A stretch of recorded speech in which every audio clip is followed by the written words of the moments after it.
Teve um momento em que praticamente toda a experiência interativa da internet dependia de uma única tecnologia. Sabia disso? Se você assistia vídeo, jogava no navegador, navegava em sites com animação, interagia com qualquer coisa que fugisse de uma página estática, havia uma grande chance de aquilo estar rodando em Flash. E isso não ficava restrito a um tipo específico de site. O Flash estava presente em jogos, plataformas educacionais, publicidade digital e até em páginas inteiras construídas dentro dele. Se você pegar o início do YouTube, por exemplo, todos os vídeos rodavam em Flash. Jogos como Clube Penguin, Farmville, que chegaram a ter milhões de usuários ativos, dependiam completamente dessa tecnologia. Segundo a própria Adobe, o Flash Player chegou a estar presente em mais de 95% dos computadores conectados à internet.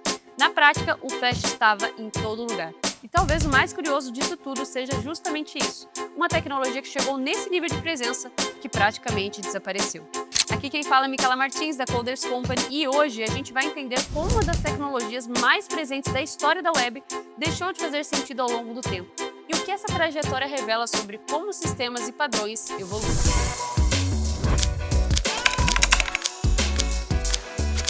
O Flash não começou como Flash. Ele surgiu como uma ferramenta chamada Future Splash Animator, criada por uma pequena empresa chamada Future Wave. E aqui tem um detalhe que pouca gente conhece dessa história. Antes de ser adquirido pela Macromedia, essa tecnologia chegou a chamar a atenção da Microsoft, que considerou usar a Future Splash como uma base para animações dentro do Internet Explorer. Mas, no fim, a história acabou tomando outro caminho. Quem acabou comprando essa tecnologia foi a Macromedia, que pegou esse projeto inicial e transformou ele no que a gente começou a conhecer como Flash. E essa decisão acabou influenciando diretamente o rumo da web dos anos seguintes. Ao longo dos anos 2000, o Flash deixou de ser só uma ferramenta de animação e passou a ocupar um espaço muito maior dentro da web. Ele virou a base de jogos online, experiências interativas completas, plataformas educacionais e principalmente para vídeo. E aqui tem um ponto bem importante que às vezes até passa batido nessa história, porque antes do Flash não existia uma forma padronizada de rodar vídeo no navegador. Foi o Flash que resolveu isso. O YouTube, quando surgiu lá em 2005, ele dependia completamente do Flash para funcionar. Sem ele, aquele modelo de vídeo na web, como vocês estão vendo aqui agora, não existiria da forma que a gente conhece hoje.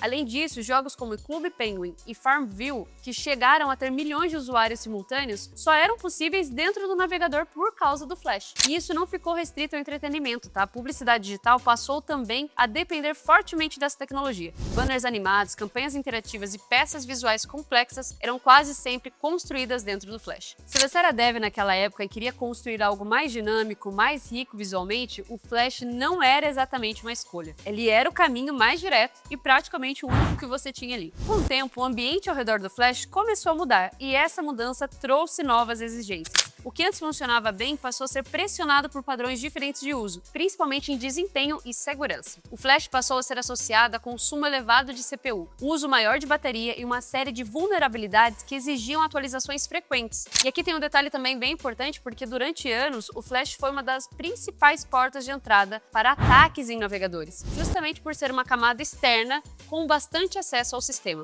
Se você que é dev já lidou com aplicações mais pesadas no cliente, provavelmente já viu algo parecido. O sistema continuava funcionando, mas começava a exigir mais recurso, ficava mais instável e aos poucos começa a gerar mais problema do que solução. Nesse momento, o Flash ainda era dominante, mas aqui já começou a incomodar. Steve Jobs publicou o texto Talks on Flash, explicando por que a Apple não permitiria Flash no iPhone e nem no iPad. E aqui vale olhar para isso com mais cuidado também, porque esse texto não foi só uma crítica genérica. Ele trouxe argumentos técnicos bem diretos sobre a performance, consumo de bateria, estabilidade, segurança e a dependência de uma camada intermediária. Mas o ponto mais relevante não estava nem só nos seus argumentos, mas naquele momento, porque isso aconteceu exatamente quando o mercado começou a migrar para os dispositivos móveis, os celulares. E essa decisão aqui carregou um conflito bem maior, viu? Porque de um lado, a Adobe com a Flash, representando uma camada que permitia criar aplicações independentes da plataforma, do outro, a Apple, defendendo um modelo onde a experiência passava a ser controlada diretamente pelo seu sistema. Quando a Apple bloqueou a Flash, ela não estava só rejeitando uma tecnologia,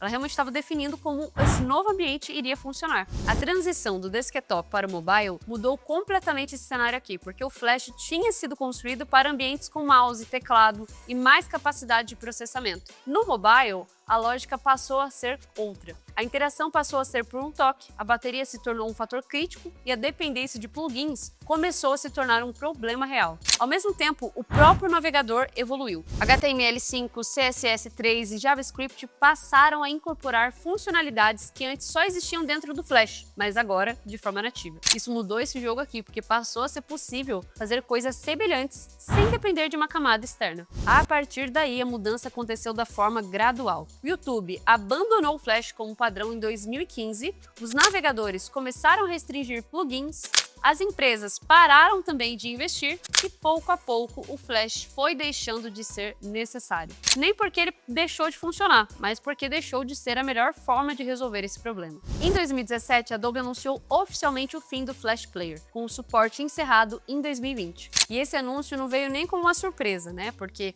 ele apenas confirmou algo que já estava acontecendo já há um tempo. O Flash continuou ainda existindo, mas já não tinha mais espaço. E eles sabiam disso. Conhecendo essa história, você percebe que fica bem claro o quanto o Flash não desapareceu porque alguém criou algo melhor do nada, né? Ele foi ficando para trás porque o contexto mudou e outras soluções passaram a se encaixar melhor nesse novo cenário. E esse tipo de leitura faz uma diferença ao longo da carreira. Se você deve e quer ser valorizado como merece pelo mercado, você precisa entender que o seu próximo passo é o mercado internacional. E a Coders vai te ajudar nisso, com uma consultoria 100% online, entendendo o seu momento de carreira e te dando um roadmap completo para conseguir uma vaga na gringa, ganhando em dólar de forma remota ainda nesse ano de 2026. Para agendar o seu horário, é só apontar a câmera do seu celular para o QR Code que está aparecendo aqui na tela ou clicar no link aqui que está na nossa descrição. Agora voltando aqui à história, o Flash, só para finalizar, resolveu um problema real em um momento em que a web ainda não tinha alternativas viáveis para a interatividade. Ele se tornou dominante porque fazia sentido naquele contexto. Mas, conforme o ambiente evoluiu, outras soluções passaram a atender melhor esse novo cenário e o espaço que ele ocupava deixou de existir. Mas me diz aí, você já conhecia a história dessa linguagem? Se você curte conteúdo sobre programação e quer aprender mais para entender como crescer na sua carreira de TI, já nos segue em todas as redes sociais e ativa aqui o sininho para não perder o próximo vídeo do nosso canal. Até mais!